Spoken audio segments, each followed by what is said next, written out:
Hi and welcome to my next video on linear programming. Today I'm going to show you how to draw three graphs and shade the common region on the same graph paper. So let's jump straight into it. Here in front of you, you will see three equations. 1, 2, 3. We're going to draw all three on the same graph paper. And then I'm going to show you how to shade something called the common region. So let's get into it. Let's draw the first one. 10x plus 20y is less than or equal to 500. Now just a brief reminder, if it's a more than or a less than, we have to use the dash line. If it's a more than or equal to or a less than or equal to, we have to use a solid line. Right, so I'm just going to take this out. I'm going to leave it here. Right, just to constantly remind you. Alright, so let's draw the first graph. Now, just keep in mind this, just take a quick look at the graph paper. If we notice, we're using the one with the big blocks. That's between the 0 and the first 5 is 2 centimeters. So this is 2 centimeters here. And we're counting in 5s on both axes. And notice my x-axis starts at 0 and the biggest number we have is 45. And this one is 0 and goes all the way up to 60. All right, so I'll keep referring back to the graph every once in a while. So let's get started. Let's draw the first graph. The first equation we were given is 10x plus 20y is less than or equal to 500. Remember in the previous video I told you that when you're drawing any graph, the first thing you might want to do, but the first thing you have to do is make y the subject. So in this one, we have to make y the subject. So we're going to draw across positive 10x to get minus 10x and then divide everyone by 20. So let's do that quickly. We have 500. That's this 500. Draw across the positive 10x. You will get minus 10x. And now we have to divide everyone by 20. Now, we can just simply draw two divide signs and divide him by 20 and him by 20. Or we can draw one big divide sign and divide by 20. This means that everyone on top gets divided by the 20 in any case. Alright? So what we have to do now, we could simplify, but that's going to leave it like that. There's really no need to simplify today because these numbers are pretty easy to deal with. I'm going to draw my little table here.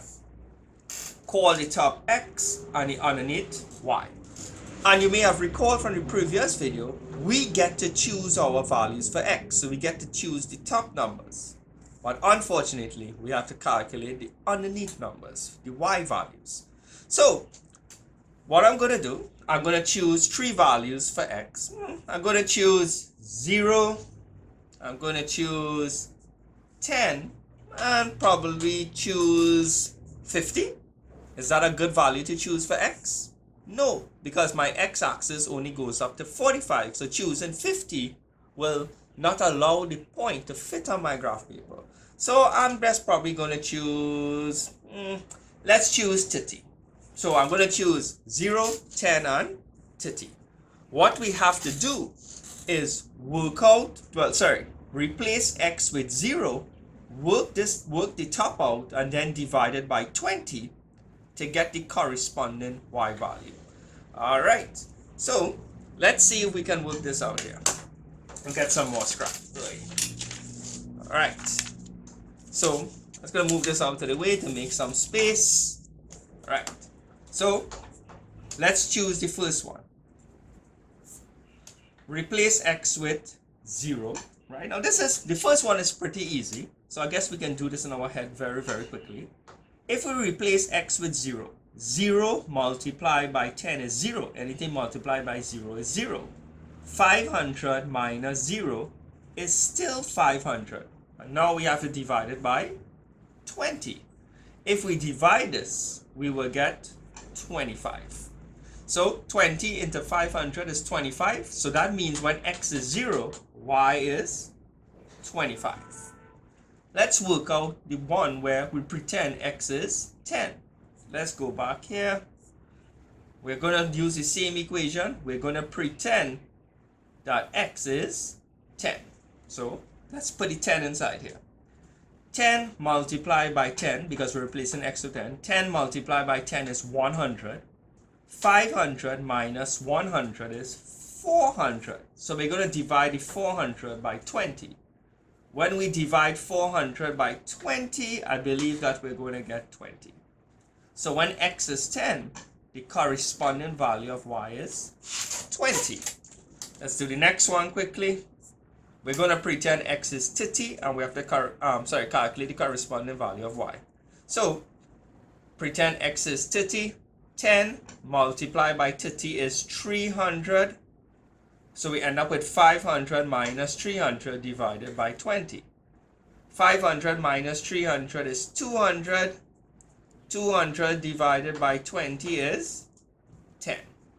So when x is 30, y is 10.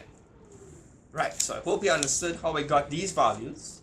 All we have to do now is plot these points. Remember, we plot them in pairs, vertical pairs in this case.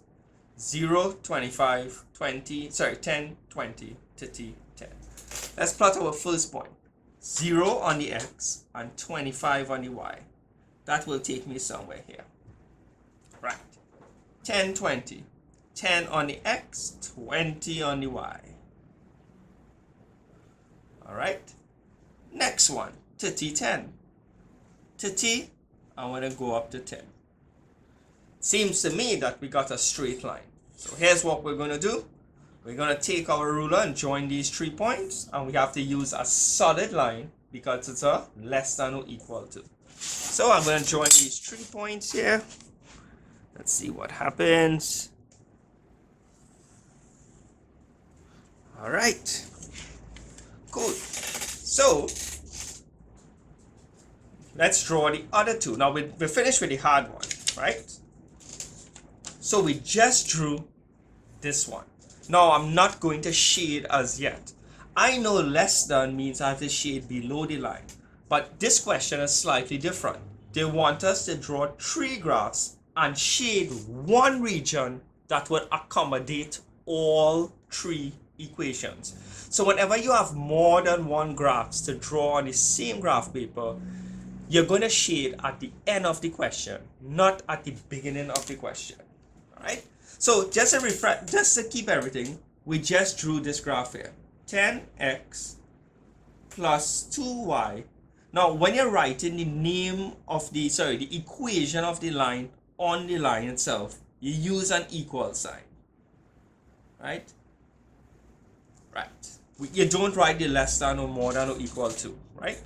The shaded region will represent the less than in this case, but the actual equation of this line we just drew is this. In other words, we just put an equal sign, right? Great. Let's draw x is more than 5. X is more than 5. Remember, these graphs are very, very easy. You should be happy when you see only one type of letter. When you see one type of letter, it's either a horizontal line or a vertical line. Now, x is equal to 5, and let's pretend it's an equal sign in my head. X is equal to 5 is a vertical line going through 5 on the x-axis. So, I'm going to draw that there.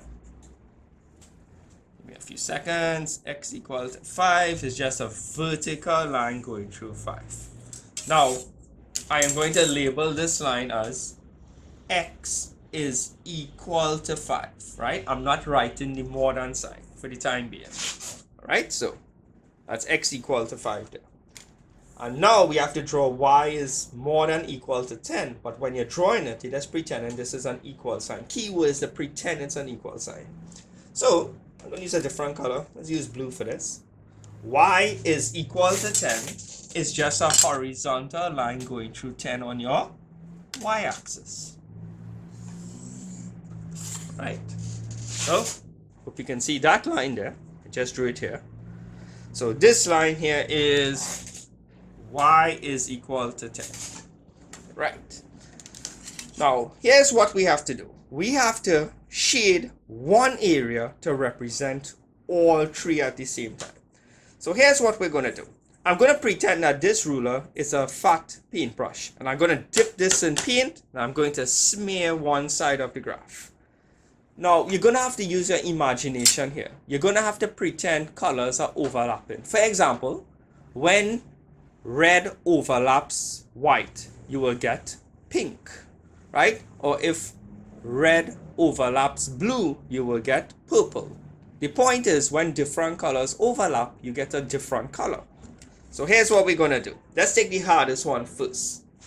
This line, right? 10x plus, remember when we made y the subject, it was still a less than. Look at here. When we made y the subject, it was less than, okay? Oh, and I made a slight mistake on the paper. Did anyone realize what the slight mistake was? X is more than 5. It was a more than. I was supposed to use a dashed line for this. So in the exam, I would have lost 1 mark. All right? So I apologize for the error. It was done unintentionally. Although I should have said I did it intentionally, but it was really unintentional. So this line is really supposed to be a dash line. Okay? But I did it with a permanent marker, so I can't erase it right now. So what we're going to do for this line here, I'm going to dip it in pink. So I'm going to dip this paintbrush in pink, and I'm going to put it on the line. And it's a less than. So that means I'm going to smear everything here in pink. So everything underneath here is going to be pink. So I'm going to shade the underneath of that whole line because it is less than, and less than means below. Right. So pretend everything underneath that line is pink. Now when you're shading below a line, pretend there are no other lines on the paper and you just shade or paint. This one here is x is more than 5. Remember, x more than 5 was this line here, the one where I made a mistake with. More than means that way. Less than is that way. So since this is a more than question, I'm going to paint everything on this side in green. So I'm going to paint everything here in green. Yeah, that's the paint noise, right? So everything on this side, since it's more than, I'm going to paint it in green. Remember, previously, I painted underneath this line in pink. Now let's do the last line. Y is more than or equal to 10. Remember, y equal to 10 was this line, and this one is a more than. So when you hear more than, you think above. So I'm going to paint everything above that line in. Well, I'm going to use blue in that case. So let's go over the painting. This one I painted below. This one I painted to the right. And this one I painted above. All of them were painted in a different color. Now try to use your imagination. Where would all the colors overlap? Won't it be this region? Because I painted below. Here I painted above. And here I painted to the right. So all the colors would overlap in this kind of triangular region. Now let us make one thing clear. A lot of the students get the idea in their head that the nicest shape or the best looking shape or the most prominent shape that they see on the graph paper, that is where you will have the shade. Now it just so happens there's a big triangle here, and by reasoning we realize that over here is the common region. All the colors would overlap. But there are a lot of situations in the exam where when you analyze it, over here might be the common region. Here the colors might overlap here, or over here, or over here. It doesn't always have to be in the most convenient region or shape. In each question, please reason it out. So that again, we painted below this line, we painted to the right of this line, and we painted above this line. All the colors overlapped here. So once you figure out where all the colors overlap, you shade that region using slanted lines. And that there is the common region. And that common region, that shaded region that you're seeing right now, the little triangle, satisfies all 3 inequalities. Alright, now in my next video, but the next one is going to be pretty long, I'm going to show you how you can use this in a real life situation. And most likely for the CXE exam, it will be like a real life situation. They will give you a paragraph and you have to read through the situation. and they will give you most likely no equations, but you have to read the sentences, the paragraph, and come up with your own equations. All right, so once again, I hope you enjoyed this video. Sorry again for the mistake. It was supposed to be a dash line here. And of course, don't forget to subscribe, and well, if you found this useful, share the video. So thank you, have a good day.